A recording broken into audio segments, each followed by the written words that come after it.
everyone. My name is Caitlin Maynard, and I'm the choral director at Russell Middle School in Winder, Georgia. I graduated from the University of Georgia in 2010, and I have been teaching at RMS ever since. I earned my master's degree in curriculum and instruction from Valdosta State University in 2017, and I am on track to graduate this December with my specialist degree in instructional technology from Kennesaw State University. The title of my capstone project is "The Show Must Go On, Ensuring Student Success When Class is Canceled." This was inspired by the ongoing problem experienced by the connection classes, specifically band and other performance-based courses. Classes are routinely interrupted for school-wide events, such as award assemblies and reward celebrations for high levels of attendance and positive behaviors. Yet, the band director and I are still expected to present a public performance, regardless of missed class time. Therefore, it was necessary to find a way to adapt and redesign lessons to just kind of close any instructional gaps before showtime. So here's a glimpse into our schedule changes. The fall semester of the 2019-2020 school year is consisted of 90 student instructional days, with breaks including Labor Day, fall break, a professional learning for teachers, and Thanksgiving break. Of those 90 days, the Connections team experienced a complete loss of class time 12 times. This included 6 Pride Celebration Fridays, which was the reward for PBIS, 1 award ceremony held right after the end of the first 9 weeks, 4 attendance celebrations, which were held at random based on grade level attendance. Basically, a grade level would earn a letter, 1 letter of the word attendance at a time, as long as they had 96% or more students in their of their grade level attending school that day. And once they spelled the word attendance, they would get recess, which would happen during Connections, and then 1 fall picture day. This would leave 78 instructional days to get ready for concerts and wrap up the semester. Also, every third Thursday, we would run an advisement schedule, which resulted in shorter Connections segments. The typical segment is 45 minutes long, but on advisement days, classes were cut to 37 minutes each. In the fall semester, we had 5 advisement sessions, meaning the Connections classes were shorted a 40 minutes overall. While it may not seem like much, especially since most of the schedule interruptions are spread out over time, the band classes still lost out to close to 10 hours of face-to-face instructional time. With the concert planned on December 10th, students only had 81 instructional days to prepare. However, due to schedule interruptions, that number changed to 70. Since the band director is still expected to produce a culminating performance regardless of interruptions, this project was developed to ensure that students would be successful for the spring concert. The main plan for the band instructional redesign was set in 3 stages. First, to utilize Smart Music, a music software program to track student progress through performance assessment. To use Seesaw, a digital portfolio platform, to provide visual and audible examples of the music the students were learning, and to implement a check system through Google Classroom for assessment and communication. My involvement in the project was to work directly with Mr. McCarver, the band director, on making the best out of the schedule changes and adding more technology into his lessons. Before the project, I created training materials on Smart Music, Seesaw, and Google Classroom. I also met with Mr. McCarver to assess current reality and to set goals and a timeline. Throughout the project, I coached him weekly to discuss project progress, set goals and future lessons, and adjust the timeline if needed. I also co-taught once a week to monitor lessons and assist. And then after the project, I would continue to support Mr. McCarver with his technology needs and reflect on coaching experience and overall effectiveness.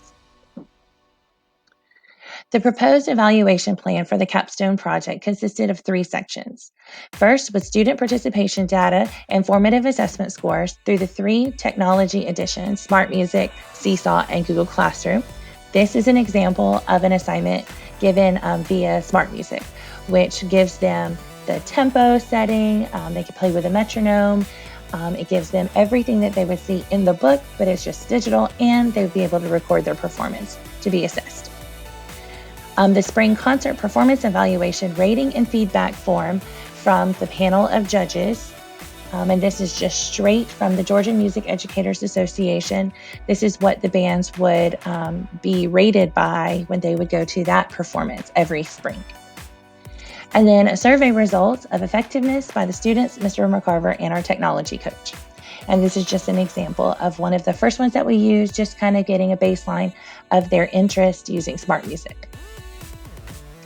The Capstone project started without a hitch in the spring of 2020. In the fall, Mr. McCarver and I met to assess his 8th grade concert band, determine areas of focus, and to review smart music, Seesaw, and Google Classroom as useful digital tools. We planned a schedule for co-teaching and further coaching. Work began with the students on January 6, 2020. Our initial timeline was that in the fall, I just prepared for the project by researching and creating resources, and I met with Mr. McCarver to discuss the overall plan.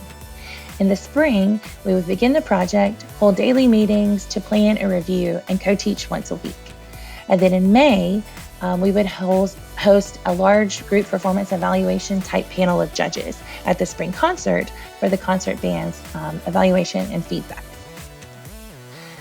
But then COVID happened. I was able to meet with Mr. McCarver solidly for about 10 weeks, 8 to 10 weeks, for about 3.75 hours each week until schools were closed for the remainder of the 2019-2020 school year. We still kept in touch, and I was able to support him through at-home learning.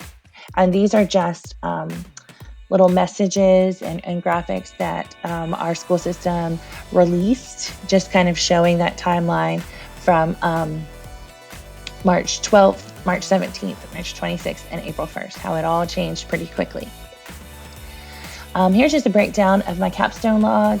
I spent a lot of time in the fall to prepare and to meet with him, Mr. McCarver, just kind of setting up the project, figuring out his level of technology ability, and just kind of set things up for the spring, introducing him to smart music and Seesaw to make sure he knew all the features of Google Classroom, which was something that we had used before as a system, but not as consistent as we would have hoped, which really came in handy when we all went digital in March.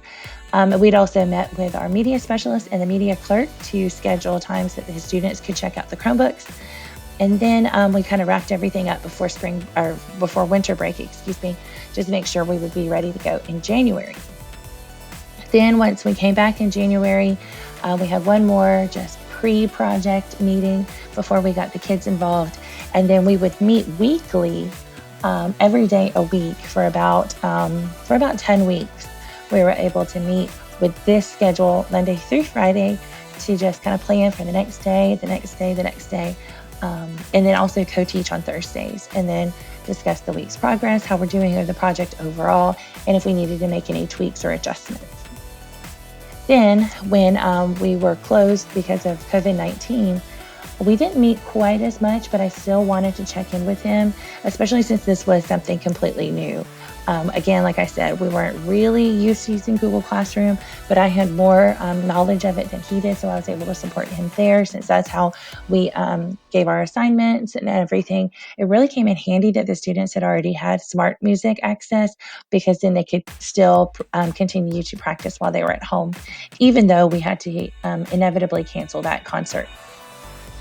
And then on Thursdays also, we were able to implement some semi-private lessons through Google Meet, and I was able to sit in on a few of those with him. But then also I helped him create GimKit and Kahoot review games just to help keep the students engaged and involved, even though they were at home and this was something completely new for everybody. And that's really what we did on Fridays to wrap it up, was just to brainstorm ways that we could continue to increase student engagement, especially with a topic or a course such as band. That's something that they like to do. It's something they've been interested in. A lot of them use band as their outlet. So in a time of uncertainty and anxiety, we wanted to make sure that the students knew that music was still there for them, and that band was still there, and that Mr. McCarver was still there for them. So we just used Fridays to continue to brainstorm those ways of engagement. And we were able to do that through the end of May, so for about 8 more weeks. In total, in the fall, I spent about 26 and a half hours preparing. Before COVID closures, we worked together for 41 and a half hours. And then after we were closed throughout the end of the school year, we worked together for 26 hours for a total of 94 hours of work. Through this experience, I learned the importance of solid planning and preparation. In order to be effective in my coaching, I needed to be prepared for our sessions, having my materials and my data ready as to not waste time. It's something that I appreciate when I'm attending PL sessions or meetings, so I wanted to make sure that I did the same for him. To do this, I had to work on my own organization and prioritization skills. Additionally, teaching and learning virtually was uncharted territory for my entire district. I learned to be grateful for the students who logged on consistently. Even though we weren't meeting all of the project objectives that we had set before, we still had students manage to complete 75% of the assignments, which was a triumph because this class I was working with typically was underperforming and less motivated than the others. So to see them still log on and turn in assignments and experience growth, it was a triumph. It was a win. This preparation helped me keep the project afloat when schools were closed and the final concert was inevitably canceled. I was thrilled to still be able to provide support and guidance as the students were learning from home, even as I realized the need to cut down on the number of PSE standards that I tried to address during the project. So you can see that I had projected about 8 PSE standards, but in actuality, I just focused on about 6.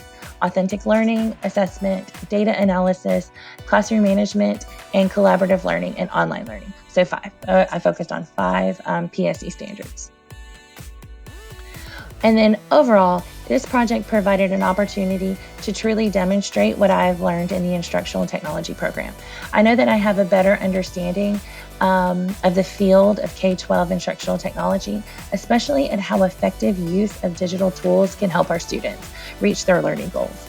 Technology use also shapes our students into upstanding citizens by supporting collaboration, communication, creativity, and critical thinking. This project addressed each of the 4 C's of 21st century learning in an easy and organic manner. And then finally, this reference list is a compilation of all the sources that I used for my capstone proposal and the final report. I used a number of different journal articles. I referenced the Barrow County School System website, the Georgia Music Educators Association website, Jim Knight's Impact Cycle about coaching, and finally, some research on school attendance and student achievement. Well, and thank you for listening. I hope that you enjoy this project. It was really interesting to explore the coaching side of instructional technology, and I do believe that I gained a lot from it.